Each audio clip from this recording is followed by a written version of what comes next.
इसको बोलते हैं स्वैम्प डियर या तो बारहसिंगा। ये मध्य प्रदेश का नेशनल पार्क में मिलता है और एमपी का स्टेट एनिमल भी बोला जाता है। मेरा मध्य प्रदेशের स्टेट एनिमल राज्य পশু এটাকে বলা হয়।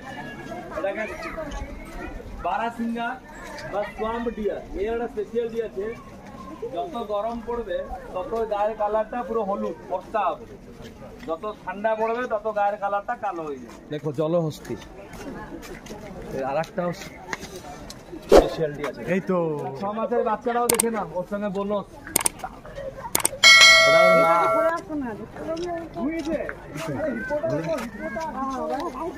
এটাকে বলা হয় জলহস্তি। দেখো 150 ডিগ্রি পর্যন্ত ওর মুখটা খুলতে পারে, কিন্তু এরা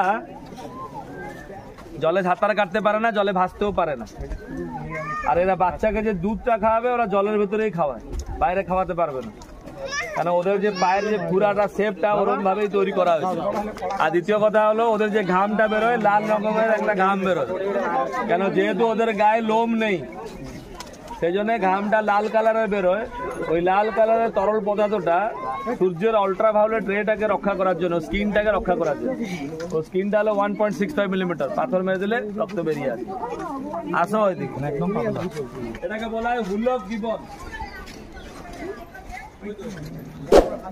হুলক গিবন সিম্পাঞ্জি ছোট সাইজ।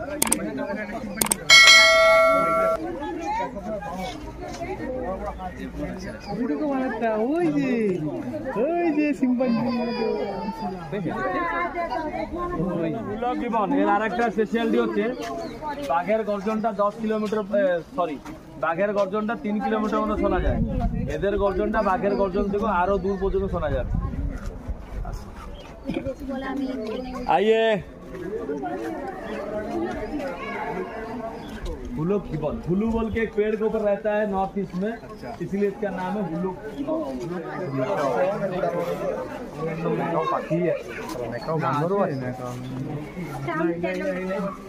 और भीतर सिम्पांजी बसे আছে, দেখো সবাই কি দেখতে পাবে